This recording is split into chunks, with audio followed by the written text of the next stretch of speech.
প্রিয় বন্ধুরা, আজকের ভিডিওতে জানাবো সুচিত্রা সেন কিভাবে অগ্নিপরীক্ষা সিনেমায় নায়িকা হবার সুযোগ পেলেন এবং আরও অন্যান্য কথা। সুচিত্রা সেনের অগ্নিপরীক্ষা সিনেমা তাকে প্রথম জনপ্রিয়তার শীর্ষে পৌঁছে দিয়েছিল।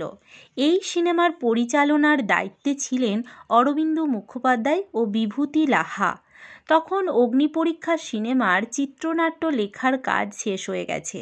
ছবির কাজ শুরু করার সময় পরিচালক বিভূতি লাহা মহাশয় ছবির প্রযোজক মুরলীধর চট্টোপাধ্যায়কে বলেছিলেন এই ছবির প্রধান কাস্টিং হবে উত্তম কুমার ও সুচিত্রা সেন। মুরলীবাবু এই কথায় রাজি হলেন না। তিনি বললেন, এ আবার কাস্টিং হলো? উত্তম ভীষণ আনলাকি, ও থাকলে বেশিরভাগ ছবি মার খায়। আর সুচিত্রা তো মাকাল ফল, তার থেকে বিকাশ রায় ও অনুভা গুপ্তকে নায়ক নায়িকা করলে বেশি মানাবে। কিন্তু জেদ ধরলেন বিভূতি লাহা। তিনি প্রযোজককে বললেন, আমি যদি এই ছবি করি তাহলে উত্তম সুচিত্রা হবে নায়ক নায়িকা। শেষ পর্যন্ত উত্তম সুচিত্রাকে নায়ক নায়িকা করে ছবির শুটিং শুরু হয়েছিল।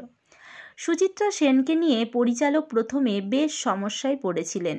তার উচ্চারণে পূর্ববঙ্গীয় টান ছিল। এই ছবির একটা গুরুত্বপূর্ণ দৃশ্য সুচিত্রা সেনের মুখে একটা সংলাপ ছিল, আমি কুমারী না, সদবা না, বিধবা। এই সংলাপটা ছিল সেই চরিত্রের মনের বিশ্লেষণধর্মী সংলাপ। কিন্তু মিসেস সেন কিছুতেই সেই সংলাপ বলতে পারছিলেন না। যদি বা বলেছিলেন, আবেগ ঠিকমতো প্রকাশ পাচ্ছিল না, তাই পরিচালক সেদিনের মতো শুটিং বন্ধ করে দিলেন। এই ঘটনার জন্য খুব লজ্জা পেয়েছিলেন সুচিত্রা সেন, তবে পরিচালক তাকে সান্ত্বনা দিয়েছিলেন। এরপরে সুচিত্রা সেন বাড়ি চলে গেলেন। পরিচালক প্রোডাকশন ম্যানেজারকে 5 টাকা দিলেন এবং বললেন কাল সকালে তিনি যেন কালীঘাটে পুজো দিয়ে আসেন। অবশ্য পরের দিন সুচিত্রা সেন নির্ভুলভাবে সংলাপটা বলেছিলেন, কোনো ভুল করেননি। এত সুন্দরভাবে আবেগ দিয়ে তিনি সংলাপটা বলেছিলেন যে সকলে অবাক হয়ে গিয়েছিলেন।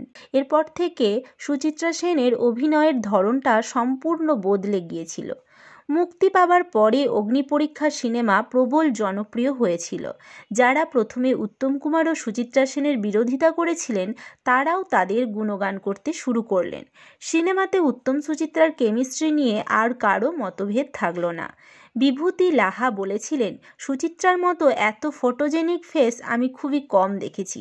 দর্শকদের সামনে ওর ওই মুখটুকু তুলে ধরতে পারলে আর কিছু করার দরকার হয় না।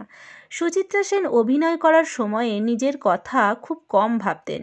একটা খুব সাধারণ শটের জন্যও তিনি প্রচণ্ড চেষ্টা করতেন। তিনি যেন প্রবলভাবে চরিত্রের মধ্যে ডুবে যেতেন।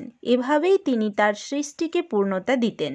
তার হাসি, তার দৃষ্টি ও গ্ল্যামারকে দেখলে কেউই তাকে ভুলতে পারবে না। চরিত্রের প্রতি তার দায়বদ্ধতা ছিল প্রশ্নাতীত।